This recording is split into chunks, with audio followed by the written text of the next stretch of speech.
ನೀವು ಹೋಗಿರಿ, ನಾನು ಮಾತು. ಗೌತಮ್ ಅವರೇ ಹೇಳಿ. ಊಟ ಆಯ್ತಾ? ಇಲ್ಲ. ನೀವು ಊಟ ಮಾಡಿದ್ರಾ? ಜಸ್ಟ್ ಆಯಿತು.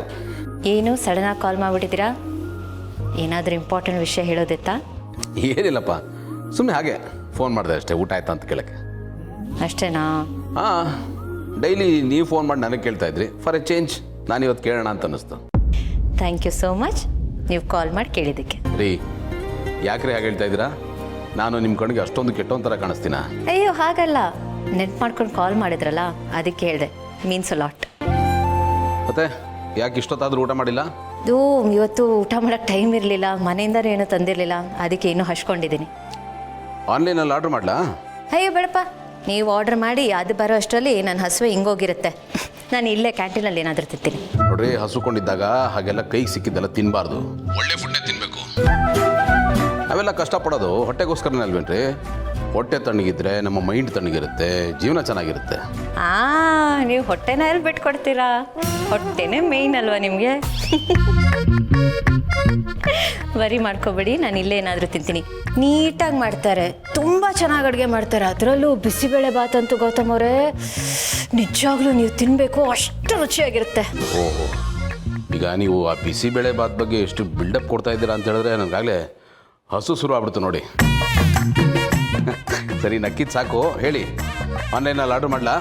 ಬೇಡ ಬೇಡ, ನಾನು ಇಲ್ಲೇ ಏನಾದರೂ ತಿಂತೀನಿ. ಓಕೆ, ನಾನು ಈಗ ಊಟಕ್ಕೆ ಕೊಡ್ತೀನಿ. ಬಾಯ್. ಬಾಯ್ ಬಾಯ್ ಬಾಯ್. ಸೂಪರ್ ಗೆಳೆಯ, ಸೂಪರ್ ಕಣ. ಏಯ್, ನೀನು ಇಷ್ಟೊತ್ತು ಇಲ್ಲೇ ಇದೆಯಾ? ಹೂನಪ್ಪ, ಇಲ್ಲೇ ಇದ್ದೆ. ನೀಟಾಗಿ ನೀನು ಮಾತಾಡಿದೆಲ್ಲ ಕೇಳಿಸ್ಕೊಂಡೆ. ಏನು ಹೇಳೋ ಗೆಳೆಯ, ಸಾಮಾನ್ಯವಾಗಿ ಹೆಂಡತಿರು ಗಂಡನ ಬಗ್ಗೆ ಕಾಳಜಿ ವಹಿಸ್ತಾರೆ, ಆದರೆ ಗಂಡನಾಗಿ ನೀನು ಹೆಂಡತಿ ಬಗ್ಗೆ ಕಾಳಜಿ ವಹಿಸ್ತೀಯಲ್ಲೋ. ಅವ್ರ ಗಂಡಾಂತರ ಅಂದರೆ ವ್ರತ ಮಾಡ್ತೀಯ, ಅವ್ರಿಗೋಸ್ಕರ ಉರುಳು ಸೇವೆ ಮಾಡ್ತೀಯ, ಬಿಟ್ರೆ ಜಗತ್ತಲ್ಲಿರೋ ಸುಖ ಸಂತೋಷನೆಲ್ಲ ತಗೊಂಬಂದು ಅವ್ರ ಪಾದ ಹತ್ರ ಹಾಕ್ತೀಯ. ನಿಜವಲ್ಲೂ ನೀನು ಸಿಕ್ಕಿರೋದಕ್ಕೆ ಅದಕ್ಕೆ ಲಕ್ಕಿ ಕಣ. ಅವ್ರು ಅಷ್ಟೇ ಅಲ್ಲ ಕಣ, ನಾನು ಲಕ್ಕಿನೇ. ನನ್ನ ನಂಬಿಕೆಗೆ ಅವ್ರು ಯಾವತ್ತೂ ಮೋಸ ಮಾಡಲ್ಲ ಅನ್ನೋ ನಂಬಿಕೆ ನನಗಿದೆ. ಯಾರನ್ನಾದರೂ ನಾನು ಕಣ್ಣು ಮುಚ್ಕೊಂಡು ನಂಬ್ತೀನಿದ್ರೆ ಅದು ಅವ್ರನ್ನೇ ಕಣ. ಮತ್ತೆ ನಾನು ನನ್ನ ನಂಬಲ್ವಾ? ನನ್ನ ಮಗ, ನೀನು ಸರಿ ಇಲ್ಲ, ಡೇಂಜರಸ್ ಫೆಲೋ. ನಾನು ಏನಾದರೂ ಹೇಳಿದ್ರೆ ಅಲ್ಲಿ ಇಲ್ಲಿ ಲೀಕ್ ಮಾಡಿಬಿಡ್ತೀಯ. ನಂಬಿಕೆ ವಿಷಯದಲ್ಲಿ ಅವ್ರ ಮೊದಲು, ನೀನು ಸ್ವಲ್ಪ ಕಮ್ಮಿನೇ. ಓಕೆ, ಟಾಪ್ 1 ಪೊಸಿಷನ್ನಲ್ಲಿ ಅತ್ತಿಗೆ ಇರೋ ಕಾರಣಕ್ಕೆ ಟಾಪ್ 2 ಪೊಸಿಷನ್ನ ನಾನು ಅಕ್ಸೆಪ್ಟ್ ಮಾಡ್ಕೋತೀನಿ. ಓಕೆ, ಏನೇ ಹೇಳೋ, ಅತ್ತಿಗೆ ಎಲ್ಲ ಪಾತ್ರಕ್ಕೂ ಸೈ ಕಣ. ಮಗಳಾಗಿ, ಅಕ್ಕನಾಗಿ, ಸೊಸೆಯಾಗಿ, ಅತ್ತಿಗೆ ಆಗಿ ಅವ್ರನ್ನ ರೀಪ್ಲೇಸ್ ಮಾಡೋಕ್ಕೆ ಯಾರಿಂದನೂ ಸಾಧ್ಯ ಇಲ್ಲ.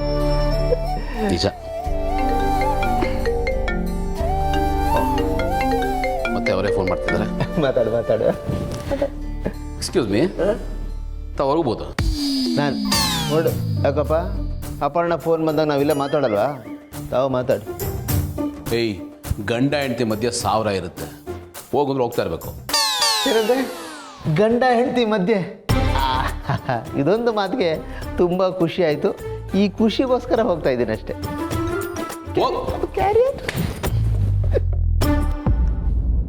ಹೇಳಿ.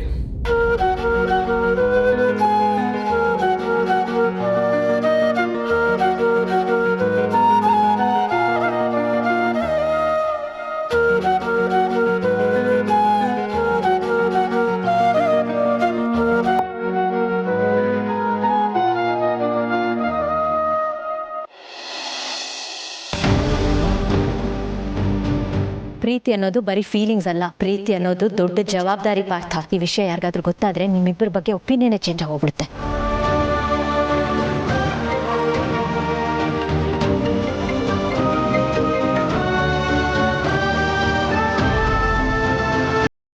Hello, hi ಭಾವಂತಮ್ಮ.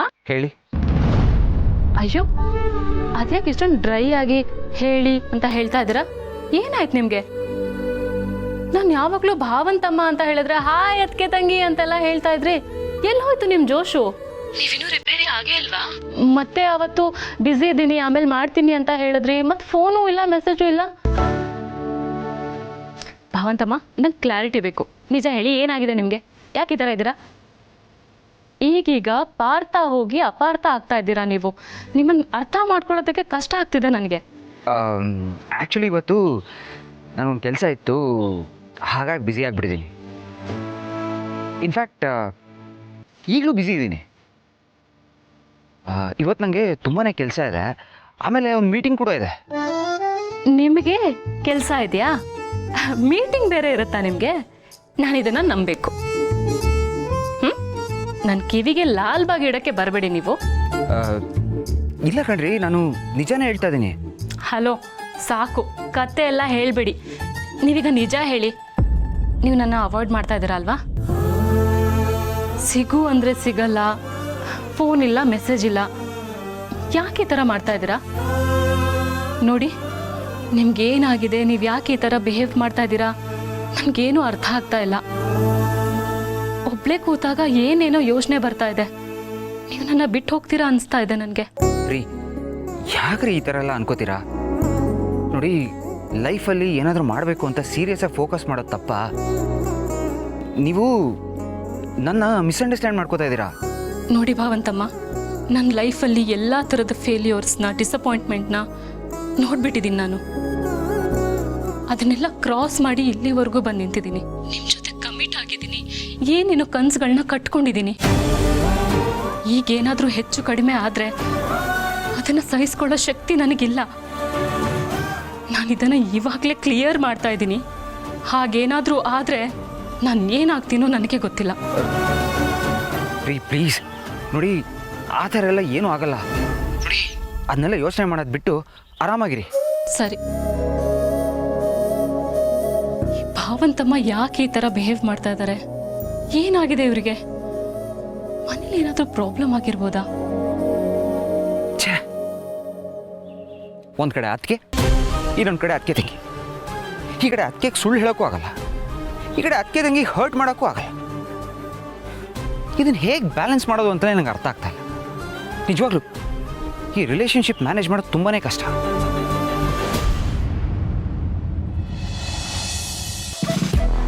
ಸಿಸ್ಟರ್, ಏನು ಡೀಪಾಗಿ ಯೋಚನೆ ಮಾಡ್ತಾ ಇದೆಯಾ? ಅಲ್ಲ, ನೀನು ಇಷ್ಟೊಂದು ಆಳವಾಗಿ ಯೋಚನೆ ಮಾಡೋದನ್ನು ನೋಡಿದ್ರೆ ಮ್ಯಾಟ್ರ್ ಯಾಕೆ ತುಂಬ ಸೀರಿಯಸ್ ಅಂತ ಅನಿಸುತ್ತೆ. ನನ್ನ ಹತ್ರ ಹೇಳು ಸಿಸ್ಟರ್, ಅದು ಸಾಲ್ವ್ ಮಾಡೋಕ್ಕೆ ನನ್ನ ಕಡೆಯಿಂದ ಏನಾಗುತ್ತೆ ನಾನು ಕಾಂಟ್ರಿಬ್ಯೂಷನ್ ಮಾಡ್ತೀನಿ. ನಾನು ಭೂಮಿಕಾ ಬಗ್ಗೆ ಯೋಚನೆ ಮಾಡ್ತಿದ್ದೆ. ದಿನ ದಿನ ಅವಳು ನನಗೆ ದೊಡ್ಡ ಹೆಡ್ಡೇಕ್ ಆಗಿದ್ದಾಳೆ. ಓಹೋ, ಅವಳ ಬಗ್ಗೆ ಯೋಚನೆ ಮಾಡ್ತಾ ಇದೀಯಾ? ಯೋಚನೆ ಮಾಡಬೇಕಾದ್ದೆ ನೀನು. ಯಾಕೆಂದರೆ ನಿನ್ನಂಥ ಸಿಂಹಿಳಿಗೆ ಸಿಂಹ ಸ್ವಪ್ನ ಹೋಗ್ಬಿಟ್ಟಿದ್ದಾಳೆ ಅವಳು. ಮನೆ ಆಳಿನ ಥರ ಬಿತ್ಕೊಂಡಿರ್ತಾಳೆ ಅಂತ ಅಂದ್ಕೊಂಡ್ರೆ ನಮ್ಮನ್ನೇ ಆಳ ಥರ ಕಾಣ್ತಿದ್ಲು. ಅದೆಲ್ಲ ನೋಡ್ತಾ ಇದ್ರೆ ಎಲ್ಲಿ ಅತ್ತೆನ ಇಂಪ್ರೆಸ್ ಮಾಡಿ ಅವಳೇ ಈ ಮನೆ ಯಜಮಾನಿ ಆಗ್ಬಿಡ್ತಾಳೋ ಅನ್ನೋ ಆತಂಕ ಇತ್ತು ನನಗೆ. ಆ ಮಟ್ಟಿಗೆ ಮನೇನ ನಿಭಾಯಿಸ್ಕೊಂಡು ಹೋಗ್ತಾ ಇದ್ಲು, ನನಗೆ ಟಕ್ಕರ್ ಕೊಡ್ತಾ ಇದ್ಲು. ಅಂಥವಳು ಮನೆ ಬಿಟ್ಟು ಹೊರಗಡೆ ಕೆಲ್ಸಕ್ಕೆ ಹೋಗ್ತಿದ್ದಾಳೆ ಅಂತಂದರೆ ಅವಳಿಗೇನಾಗಿರಬೇಕು? ಅವಳ ಡಿಸಿಷನ್ ಹಿಂದೆ ಕಾರಣ ಏನಿರ್ಬೋದು? ನನಗನ್ಸತ್ತೆ ಅವಳು ಯಾವುದೋ ಪ್ರಾಬ್ಲಮಲ್ಲಿ ಸಿಕ್ಕಾಕೊಂಡಿದ್ದಾಳೆ ಅಂತ. ಎಂಥ ಪ್ರಾಬ್ಲಮ್ ಇಲ್ಲ ಸಿಸ್ಟರ್, ಭಯ. ಇಲ್ಲ ಇಲ್ಲ, ಅವಳ ರೀತಿ ಹೆದರ್ಕೊಂಡು ಓಡ್ ಹೋಗೋ ಪೈಕಿ ಅಲ್ಲ. ನಮ್ಮ ವಿರುದ್ಧವಾಗಿ ಮಲ್ಲಿ ಹಿಂದೆ ಬಾಡಿಗಾರ್ಡ್ ಆಗಿ ನಿಂತಿದ್ಲು. ಅಂಥವಳು ಇದೆಲ್ಲ ಬಿಟ್ಟು ಕೆಲ್ಸಕ್ಕೆ ಹೋಗ್ತಿದ್ದಾಳೆ ಅಂತಂದರೆ ಅದ್ರ ಹಿಂದೆ ಬಲವಾದ ಕಾರಣ ಇದೆ ಅಣ್ಣ. ಆದರೆ ಅದನ್ನೆಲ್ಲ ಮುಚ್ಚಿಟ್ಟು ಮನೇಲಿದ್ರೆ ಬೇಜಾರಾಗತ್ತೆ, ಬೋರ್ ಆಗತ್ತೆ ಅಂತ ಗೌತಮ್ ಹತ್ರ ಡಮ್ಮಿ ರೀಸನ್ ಹೇಳಿ ಕೆಲ್ಸಕ್ಕೆ ಹೋಗೋಕ್ಕೆ ಅವನ ಹತ್ರ ಅಪ್ರೂವಲ್ ತಗೊಂಡಿದ್ದಾಳೆ. ಅವಳು ಮುಚ್ಚಿಟ್ಟಿರೋ ರಹಸ್ಯನ ಕಂಡಿಡ್ದು ಅದನ್ನು ಗೌತಮ್ ಹತ್ರ ಹೇಳಿದ್ರೆ ಅವರಿಬ್ಬರನ್ನೂ ಈಸಿಯಾಗಿ ಸಪ್ರೇಟ್ ಮಾಡ್ಬೋದು. ಆದರೆ ನನಗೊಂದು ಡೌಟ್, ಅದು ಹೇಗೆ? ವೆರಿ ಸಿಂಪಲ್ ಅನ್ನ. ಎಲ್ಲನೂ ನಂಬಿಕೆ ಅನ್ನೋ ಪಿಲ್ಲರ್ ಮೇಲೆ ನಿಂತಿದೆ. ಈಗ ನಾವು ಆ ಪಿಲ್ಲರ್ನ ಕೆಡವಾಕಿದ್ರೆ ಸಂಬಂಧ ಅನ್ನೋ ಫ್ಲೈಓವರ್ ಕುಸ್ತು ಬಿದ್ದೋಗತ್ತೆ. ಅದಾಗಿದ್ದ ನೆಕ್ಸ್ಟ್ ಸೆಕೆಂಡೇ ಇಷ್ಟು ದಿನ ಗೌತಮ್ ಕಣ್ಣಲ್ಲಿ ಹೀರೋಯಿನ್ ಆಗಿರೋ ಭೂಮಿಕಾ ವಿಲನ್ ಆಗ್ಬಿಡ್ತಾಳೆ. ಅಷ್ಟಾದರೆ ಸಾಕು, ಸ್ಟೋರಿನೇ ಚೇಂಜ್ ಆಗ್ಬಿಡುತ್ತೆ. ಇನ್ಯಾಕೆ ತಡ? ಹೇಗೂ ಬುಕ್ ಮಾಡಿದ ಲೇಡಿ ಡಿಟೆಕ್ಟಿವ್ ಇದಾರಲ್ಲ, ಅವಳನ್ನು ಕರೆಸ್ಬಿಡೋಣ. ಅಡಗಿರೋ ರಹಸ್ಯನ ಭೇದಿಸೋಣ. ಬಹಳ ಚುರುಕಿದಾಳ ಅವಳು. ಎಂಥ ಸಣ್ಣ ರಹಸ್ಯನೂ ಬಿಡಲ್ಲ ಸಿಸ್ಟರ್ ಅವಳು. ಬೇಡ ಅಣ್ಣ, ಮನೇಲಿ ನಡೆಯೋ ಸೀಕ್ರೆಟನ್ನ ಹೊರಗೆ ಕೊಡೋದು ಬೇಡ. ಅದೇನು ಅಂತ ನಾವೇ ಕಂಡಿರೋಣ. ನಡಿ.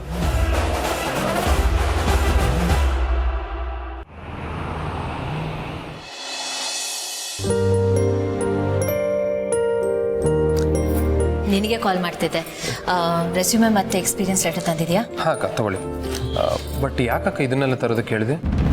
ನನ್ನ ಫ್ರೆಂಡ್ಸ್ ಒಂದಿಬ್ಬರಿಗೆ ಹೇಳಿದ್ದೆ ಯಾವುದಾದ್ರೂ ಜಾಬ್ ಓಪನಿಂಗ್ ಇದ್ರೆ ಹೇಳಿ ಅಂತ. ಅವ್ರು ನಿನ್ನ ರೆಸ್ಯೂಮೆ ಕೇಳಿದ್ರು, ಅದಕ್ಕೆ ತರಕ್ಕೆ ಹೇಳಿದೆ. ಸರಿ. ಜೀವ ಆನಂದ್ ಅವ್ರು ಇದಾರಲ್ಲ, ನಾನು ಅವ್ರಿಗೆ ಹೇಳ್ತೀನಿ. ಅವ್ರಿಗೆ ತುಂಬಾ ಕಾಂಟ್ಯಾಕ್ಟ್ಸ್ ಇದೆ, ನಿಂಗೆ ಬೇಗನೆ ಕೆಲಸ ಸಿಗುತ್ತೆ. ಅಕ್ಕ ಪ್ಲೀಸ್ ಬೇಡ ಅಕ್ಕ. ನನಗೆ ಕೆಲಸ ಹೋಗಿರೋದು ಅವರಿಗೆಲ್ಲ ಗೊತ್ತಾಗೋದು ಬೇಡ. ನಾನು ಕೆಲಸ ಕಳ್ಕೊಂಡಿರೋ ವಿಚಾರ ಅವರಿಗೆಲ್ಲ ಗೊತ್ತಾದರೆ ಅವ್ರು ನೋಡೋ ದೃಷ್ಟಿ ಚೇಂಜ್ ಆಗಿಬಿಡುತ್ತೆ. ಅವ್ರ ಕಣ್ಣಲ್ಲಿ ನಾನೊಬ್ಬ ಲೂಸರ್ ಆಗಿಬಿಡ್ತೀನಿ. ನನಗೆ ಹಾಗಾಗೋದಕ್ಕೆ ಇಷ್ಟ ಇಲ್ಲ ಅಕ್ಕ, ಪ್ಲೀಸ್ ಬೇಡ. ಜೀವನ್ಗೆ ರಿಸೆಷನ್ ಕಾರಣದಿಂದ ಕೆಲಸ ಹೋಗಿದೆ.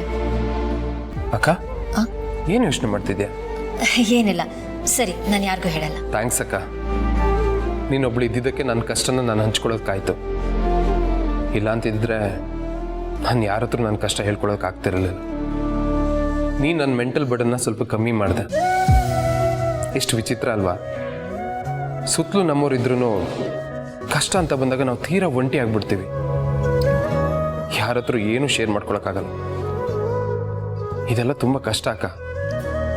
ಯಾರಿಗೂ ಈ ಥರ ಆಗಬಾರ್ದು. ಸುಖೆ ಜೀವ, ಲೈಫ್ ಅಂದಮೇಲೆ ಅಪ್ಸ್ ಆ್ಯಂಡ್ ಡೌನ್ಸ್ ಇದ್ದೇ ಇರುತ್ತಲ್ವಾ? ಈ ECG ಮೆಷಿನ್ ನೋಡಿದ್ಯಾ? ಆ ಲೈನ್ಸ್ ಹೇಗೆ ಅಪ್ ಆ್ಯಂಡ್ ಡೌನ್ ಹೋಗುತ್ತೆ, ಅದು ನಾವು ಜೀವಂತವಾಗಿದ್ದೀವಿ ಅಂತ ತೋರಿಸುತ್ತೆ. ಯಾವ ಏರು ಎಳ್ತಾ ಇಲ್ಲದೆ ಆ ಲೈನ್ ಯಾವಾಗ ಸ್ಟ್ರೇಟ್ ಆಗೋಗ್ಬಿಡುತ್ತಲ್ಲ, ಆಗ ನಾವು ಜೀವಂತವಾಗಿಲ್ಲ ಅಂತ ಅರ್ಥ. ಸೋಲೋದು, ಗೆಲ್ಲೋದು, ಏಳೋದು, ಬೀಳೋದು ಇದೆಲ್ಲ ಇದ್ರೇನೆ ಲೈಫ್ ಕಂಪ್ಲೀಟ್ ಅಂತ ಅನ್ಸೋದು. ದುಃಖ ಇದ್ರೇನೆ ಸುಖದ ಅನುಭವ ಆಗೋದು. ಬರೀ ಸುಖನೇ ಆದರೆ ಅದರಲ್ಲಿ ಏನು ಸುಖ ಇರುತ್ತೆ ಹೇಳು? ಸೋಲ್ ಕಲಿಸೋ ಪಾಠನ ಯಾವ ಯೂನಿವರ್ಸಿಟಿನೂ ಹೇಳ್ಕೊಡಲ್ಲ. ಸೋಲೇ ನಮ್ಮನ್ನ ಗಟ್ಟಿ ಮಾಡೋದು, ಸೋಲೇ ನಮಗೆ ಗೆಲುವನ್ನು ತಂದುಕೊಡೋದು. ಅದನ್ನ ಮೊದಲು ಅರ್ಥ ಮಾಡ್ಕೊ. ಇಲ್ಲಿ ನಾವೇ ಪರ್ಮನೆಂಟ್ ಅಲ್ಲ ಅಂದಮೇಲೆ ಸಮಸ್ಯೆಗಳು ಹೇಗೆ ಪರ್ಮನೆಂಟ್ ಆಗುತ್ತೆ ಹೇಳು? ಸಮಸ್ಯೆಗಳು ಯಾರಿಗೆ ಬರಲ್ಲ? ಎಲ್ರಿಗೂ ಸಮಸ್ಯೆಗಳಿರುತ್ತೆ. ಹಾಗಂತ ಅದರ ಬಗ್ಗೆನೇ ಯೋಚನೆ ಮಾಡಿಕೊಂಡು ಡಿಪ್ರೆಸ್ ಆಗಬಾರ್ದು. ಅದರಿಂದ ಹೇಗೆ ಆಚೆ ಬರಬೇಕು ಅಂತ ಯೋಚನೆ ಮಾಡು. Be strong, be brave. ಹೀಗಾಯ್ತು ಅಂತ ಇದ್ರ ಬಗ್ಗೆನೇ ಚಿಂತೆ ಮಾಡಬೇಡ. ಇದನ್ನೆಲ್ಲ ಮರೆತು ಸರಿಯಾದ ಟೈಮ್ಗೆ ಊಟ ತಿಂಡಿ ಮಾಡು, ಚೆನ್ನಾಗಿ ನಿದ್ದೆ ಮಾಡು. ಇಂಥ ಟೈಮಲ್ಲಿ ನಾವು ಮೆಂಟಲಿ ಫಿಸಿಕಲಿ ಸ್ಟ್ರಾಂಗ್ ಆಗಿರಬೇಕು, ಹೆಲ್ತಿ ಆಗಿರೋದು ಇಂಪಾರ್ಟೆಂಟು. ಸರಿ ಅಕ್ಕ, ಇನ್ಮೇಲೆ ನಾರ್ಮಲ್ ಆಗಿರೋದಕ್ಕೆ ಟ್ರೈ ಮಾಡ್ತೀನಿ. ಟ್ರೈ ಮಾಡೋದಲ್ಲ, ನೀನು ನಾರ್ಮಲ್ ಆಗಿರಬೇಕು. ಇಲ್ಲ ಅಂದರೆ ನಾನು ಇಷ್ಟೊತ್ತು ಲೆಕ್ಚರ್ ಕೊಟ್ಟಿದ್ದಕ್ಕೆ ಯಾವ ಅರ್ಥನೂ ಇರಲ್ಲ. ಸರಿ. ಗುಡ್. ಊಟ ಮಾಡ್ತೀಯಾ? ಹಾಂ ಆಯ್ತು. ನಿಜ ಹೇಳು, ಎಲ್ರಿಗೂ ಊಟ ಕೊಟ್ಟು ನೀನು ಊಟ ಮಾಡೋದನ್ನ ಮರ್ತಿಲ್ಲ ತಾನೆ? ಪ್ರಾಮಿಸ್, ಊಟ ಮಾಡ್ಕೊಂಡೇ ಬಂದೆ. ಸರಿ ಹಾಗಾದ್ರೆ. ಸರಿ, ಬರ್ತೀನಿ. ಬಾಯ್.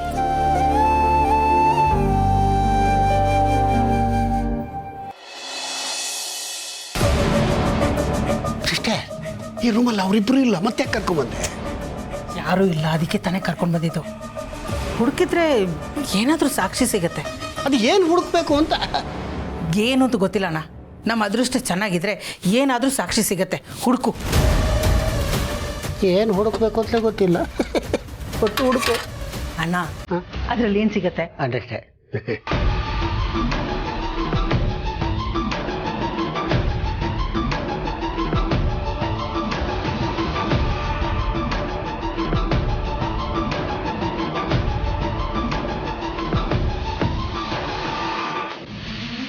ಅಣ್ಣ, ಎಲ್ಲೆಲ್ಲಿ ಏನೇನಿದೆಯೋ ಹಾಗಾಗಿ ಇಡು, ಇಲ್ದಿದ್ರೆ ಅನುಮಾನ ಬರುತ್ತೆ. ಇದಕ್ಕೆ ಸಿಸ್ಟರ್ ನಿನ್ನ ಪ್ರಳಯ ಅಂತಕ್ಕಿಂತ ಕರೆಯೋದು. ವಾ, ಹುಡುಕು.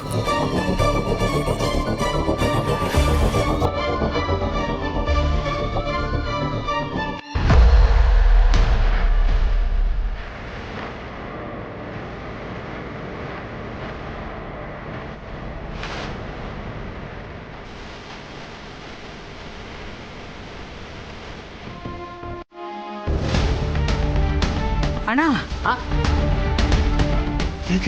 ಒಡವೆ ಅಡ ಇಟ್ಟಿರೋ ಚೀಟಿ. ಓ ಸಿಸ್ಟರ್, ಒಡವೆ ಅಡ ಬಿಟ್ಟಿದ್ದಾಳೆ. 150 ಗ್ರಾಮ್ ಇಟ್ಟಿದ್ದಾಳೆ. 5 ಲಕ್ಷ ತಗೊಂಡಿದ್ದಾಳೆ. ಅಲ್ಲ ಸಿಸ್ಟರ್, 5 ಲಕ್ಷ ತಗೊಳ್ಳುವಷ್ಟು ಏನಾಗಿದೆ ಅವಳಿಗೆ? ಆನ್ಲೈನ್ ಏನಾದರೂ ಬೆಟ್ಟಿಂಗ್ ಕಟ್ತಾಳ? ಅಣ್ಣ ಸಿಸ್ಟರ್, ಸ್ವಲ್ಪ ಸರಿಯಾಗಿ ನೋಡು, ಇಲ್ಲಾಂದ್ರೆ ನಮ್ಮನೆ ಒಡವನ್ನೆಲ್ಲ ಅಭ್ಯಾಸ ಮಾಡಿಬಿಟ್ಟಾಳು, ಅಲ್ಲ ನಮ್ಮನ್ನು ಒಡಬಿಟ್ಬಿಟ್ಟಾಳು, ಯಾರಿಗೂ ಗೊತ್ತು. ಇಲ್ಲ ಅಣ್ಣ, ಅವಳು ತವ್ರ ಮನೆಯಿಂದ ತಂದಿದ್ದೇ 150 ಗ್ರಾಮ್. ಅದನ್ನೇ ಇಟ್ಟಿರ್ತಾಳೆ. ಅದೇ ಏನಕ್ಕೆ ಇಟ್ಟಿರ್ಬೋದು ಅಂತ. ಅಷ್ಟೊಂದು ದುಡ್ಡಿನ ಅವಶ್ಯಕತೆ ಅವಳಿಗೇನಿದೆ? ಅದನ್ನು ಏನು ಮಾಡಿರ್ತಾಳೆ? ಸಮಥಿಂಗ್ ಸ್ಪೆಷಿ. ಇದು ಒಂದು ಸಾಕ್ಷಿ ಸಾಕು ಅವರಿಬ್ಬರನ್ನು ದೂರ ದೂರ ಮಾಡೋದಕ್ಕೆ. ಅಲ್ಲಿಗೆ ಇಲ್ಲಿಗೆ ಬಂದದ್ದು ಸಾರ್ಥಕವಾಯ್ತು. ಬೇಗ ಜಾಗ ಖಾಲಿ ಮಾಡೋಣ.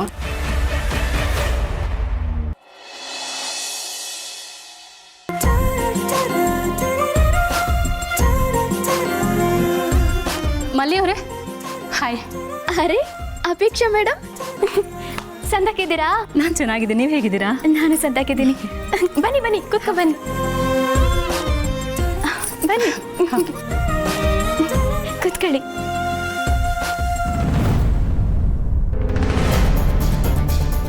ನೀವು ಕಾಫಿ ಕುಡಿತೀರಾ, ಟೀ ಕುಡಿತೀರಾ? ಏನಾದರೂ ಪರವಾಗಿಲ್ಲ. ಸರಿ. ಅಕ್ಕ ಎಲ್ಲಿ? ಓ ಅಕ್ಕರು ಕೆಲ್ಸಕ್ಕೆ ಹೋಗ್ತಾವ್ರೆ. ಕೆಲ್ಸಕ್ಕೆ ಹೋಗಿದ್ದಾಳ? ಯಾಕೆ? ಅದೇ ಮನೇಲಿದ್ದು ಇದ್ದು ಬೋರ್ ಆಗ್ತಿತ್ತೋ ಏನೋ, ಅದಕ್ಕೆ ಹೋಗ್ತಾವ್ರೆ ಅನ್ಸುತ್ತೆ. ಇರ್ಬೋದು. ಅವಳು ಅವಾಗ ಹೇಳ್ತಿರ್ತಾಳೆ, ಮನೆ ತುಂಬ ಕೆಲಸದವ್ರಿದ್ದಾರೆ, ಏನೂ ಕೆಲಸನೇ ಇರೋದಿಲ್ಲ ಅಂತ. ಅದಕ್ಕೆ ಬೋರಾಗಿ ಹೋಗಿರ್ಬೋದು. ಪರವಾಗಿಲ್ಲ ಬಿಡಿ, ನಾನು ಫೋನ್ ಮಾಡಿ ವಿಚಾರಿಸ್ಕೊತೀನಿ. ಸರಿ, ನೀವಿಬ್ರು ಮಾತಾಡ್ತೀರಿ, ನಾನು ಕಾಫಿ ತಗೊಬರ್ತೀನಿ.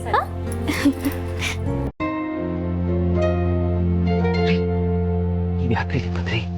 ಯಾಕೆ ಬಂದ್ರಿ ಅಂದರೆ, ಫೋನ್ ಮಾಡಿದ್ರೆ ರಿಸೀವ್ ಮಾಡಲ್ಲ, ಮೆಸೇಜಿಗೆ ರಿಪ್ಲೈ ಇಲ್ಲ, ಅದಕ್ಕೆ ನಾನೇ ಬಂದ್ಬಿಟ್ಟೆ. ನೋಡಿ, ನೀವು ತುಂಬ ದೊಡ್ಡ ರಿಸ್ಕ್ ತೊಗೋತಾ ಇದ್ದೀರಾ. ನಮ್ಮನ್ನು ಯಾರು ಈ ಥರ ನೋಡ್ಬಿಟ್ರೆ ಫುಲ್ ಡೌಟ್ ಬಂದ್ಬಿಡುತ್ತೆ. ನೀವು ಹೊಟ್ಬಿಡಿ, ತುಂಬ ರಿಸ್ಕ್ ಆಗುತ್ತೆ ಇದು. ನಿಮಗೋಸ್ಕರ ನಾನು ಎಂಥದ್ದೇ ರಿಸ್ಕ್ ತೊಗೊಳೋದಕ್ಕೂ ರೆಡಿ ಇದ್ದೀನಿ, ಅದು ನಿಮಗೆ ನೆನಪಿರಲಿ. ಯಾರಾದರೂ ನೋಡ್ಬಿಡ್ತಾರೆ, this is not your character. ನೋಡಿ, ನಾನು ನಿಮ್ಮ ಎದುರುಗಡೆ ಬಂದು ನಿಂತಿದ್ದೀನಿ, ನನಗೆಲ್ಲ ಕ್ಲಿಯರಾಗಿ ಹೇಳಿಬಿಡಿ, ಏನಾಗಿದೆ ನಿಮಗೆ? ಮೊದಲಾಗಿದ್ರೆ ಯಾರು ನೋಡಿದ್ರೇನೋ, ಏನು ಮಾತಾಡ್ಕೊಂಡ್ರೇನೋ, ನಾವು ಬಿಂದಾಸ್ ಆಗಿರಬೇಕು ಕಣ್ರಿ ಅಂತೆಲ್ಲ ಹೇಳ್ತಾ ಇದ್ರಿ. ಇವಾಗ ಏನಾಗಿದೆ ನಿಮಗೆ? ಎಲ್ಲಿ ಆ ಹಳೆ ಪಾರ್ಥ? ಎಲ್ಲಿ ಕಳೆದೋದ ಅವನು? ನೋಡಿ, ಅದು ಅರೆ ಏನಿದು, ನಿಂತ್ಕೊಂಡು ಮಾತಾಡ್ತಿದ್ದಾರಲ್ಲ, ಕೂತ್ಕೊಂಡು ಮಾತಾಡ್ಬೋದಿತ್ತಲ್ಲ. ತಗೊಳ್ಳಿ, ಕಾಫಿ ತಗೊಳ್ಳಿ. Thank you. ನೀವು ಕೂತ್ಕೊಳ್ಳಿ.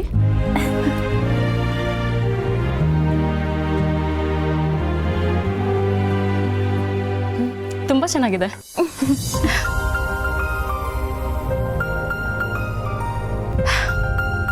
ಸರಿ, ನಾನಿನ್ನು ಹೊರಡ್ತೀನಿ. ಅಯ್ಯೋ, ಇದೇನಿದು, ಹಿಂಗ್ ಬಂದಂಗೆ ಹೋಗ್ತಿದಾರಲ್ಲ? ಸ್ವಲ್ಪ ಹೊತ್ತಿರಿ, ಅಕ್ಕ ಬಾವನು ಬಂದ್ಬಿಡ್ತಾರೆ. ಇಲ್ಲ, ಅದು ನಂಗೆ ಶೂಟಿಗೆ ಲೇಟ್ ಆಗಿಬಿಡತ್ತೆ, ಮತ್ತೆ ಇನ್ನೊಂದ್ಸತಿ ಬರ್ತೀನಿ. ಸರಿ ಸರಿ.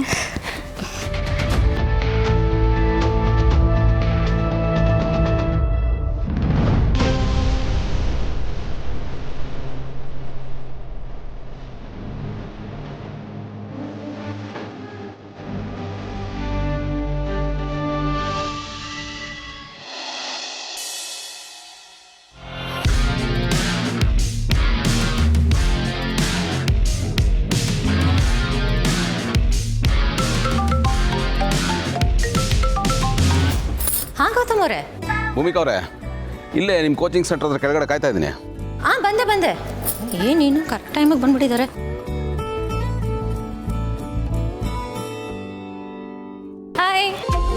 Hi. So how's your day? As usual super. Good.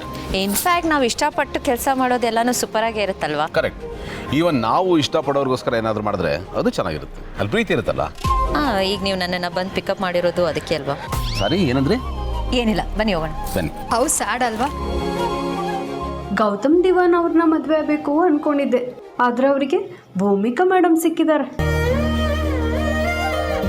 Lucky madam, same here ನನಗೂ ಹೊಟ್ಟೆ ಉರಿದೋಗ್ತಿದೆ. ಇಂಥವ್ರನ್ನ ಮದುವೆ ಆದರೆ ATM ಇಲ್ದಿರ ಶಾಪಿಂಗ್ ಮಾಡ್ಬೋದು. ಭೂಮಿಕಾ ಅವ್ರೇನು ನಮ್ಮಿಬ್ಬರ ಬಗ್ಗೆ ಏನೋ ಗುಣಕ್ಕೊಂಡು ಹೋಗ್ತಾ ಇದಾರಲ್ಲ, ಏನದು? ಅವರೆಲ್ಲ ನಿಮ್ಮ ಫ್ಯಾನ್ಸು. ಓ, ನಿಮ್ಮನ್ನ ಮದುವೆ ಆಗಬೇಕು ಅಂದ್ಕೊಂಡಿದ್ರು, ಆದರೆ ಈಗ ನನ್ನನ್ನು ನೋಡಿ ಜೆಲಸ್ ಫೀಲ್ ಆಗ್ತಿದ್ದಾರೆ. Gautam Diwan is 45 years old. Is bachelor. ತಪ್ಪಗಿದಾನಲ್ಲೇ. ದುಡ್ಡಿದ್ಯಲ್ಲ, ಮತ್ತಿನ್ನೇನು ಬೇಕು? ಬಟ್ ಇಷ್ಟು ಚಿಕ್ಕ ಚಿಕ್ಕ ಹುಡುಗಿರು ನನ್ನನ್ನು ಮದುವೆ ಮಾಡ್ಕೋಬೇಕು ಅಂತ ಆಸೆ ಪಟ್ಟಿದ್ರಾ? ಅವ್ರು ಚಿಕ್ಕವರಾಗಿರ್ಬೋದು, ಬಟ್ ಅವ್ರ ಆಸೆಗಳು ಅಷ್ಟು ದೊಡ್ಡದಾಗಿದೆ. ಪಾಪ ದೊಡ್ಡದಾಗಿ ಕನ್ಸು ಕಾಣಬೇಕು ಅನ್ನೋ ಕಾನ್ಸೆಪ್ಟ್ನ ಮಿಸ್ಅಂಡರ್ಸ್ಟುಡ್ ಮಾಡ್ಕೊಂಡ್ಬಿಟ್ಟಿದ್ದಾರೆ. ನೀವು ಬೇರೆ ದೊಡ್ಡ ಬಿಸ್ನೆಸ್ ಮ್ಯಾನು, ಮಲ್ಟಿ ಬಿಲಿಯನೇರು. ನಿಮ್ಮ ಫೋಟೋನ ಮ್ಯಾಗ್ಝಿನಲ್ಲಿ ಇಟ್ಕೊಂಡು ಮದುವೆ ಆದರೆ ಇಂಥವನ್ನೇ ಮದುವೆ ಆಗಬೇಕು ಅಂತ ತಮ್ಮಲ್ಲೇ ಡಿಸ್ಕಷನ್ ಮಾಡ್ತಿದ್ರು. ಆದರೆ ನನ್ನ ನೋಡಿ, ಜೀವ ಮತ್ತು ಮಹಿಮಾ ಪ್ರಪೋಸಲ್ ಬರೋವರೆಗೂ ನೀವು ಯಾರಂತಲೇ ಗೊತ್ತಿರಲಿಲ್ಲ, ನಿಮ್ಮ ಮುಖನೂ ನೋಡಿರಲಿಲ್ಲ ನಾನು. ಕೊನೆಗೂ ನಿಮ್ಮನ್ನು ಮದುವೆ ಆಗೋ ಹಬ್ಬ, ಇದನ್ನೇ ವಿಧಿ ಅಂತಾರೆ. ನಮ್ಮ ಹಣೆ ಬರದಲ್ಲಿ ಏನು ಬರ್ದಿರ್ತೋ ಅದೇ ಆಗುತ್ತಲ್ವಾ? ನೀವೇನು ಖುಷಿ ಪಡ್ತಾ ಇದ್ದೀರೋ ಅಥವಾ ಯಪ್ಪ ಇವ್ನು ಯಾಕಪ್ಪ ಕಟ್ಕೊಂಡೆ ಅಂತ ಬೇಜಾರು ಮಾಡ್ಕೋತಾ ಇದ್ದೀರೋ ನಂಗೆ ಅರ್ಥ ಆಗ್ತಿಲ್ಲ. ಅಯ್ಯಯ್ಯೋ ಇಲ್ಲ ಈಗ ಖುಷಿನಿದೆ.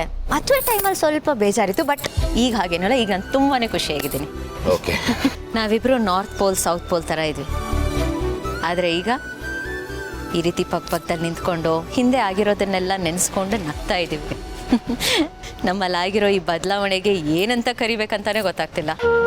ಈ ಬದಲಾವಣೆಗೆ ಪ್ರೀತಿ ಅಂತ ಹೆಸರಿಡದೆ ಇನ್ನೇನು ಹೆಸರಿಡಬೇಕು ಭೂಮಿಕಾ?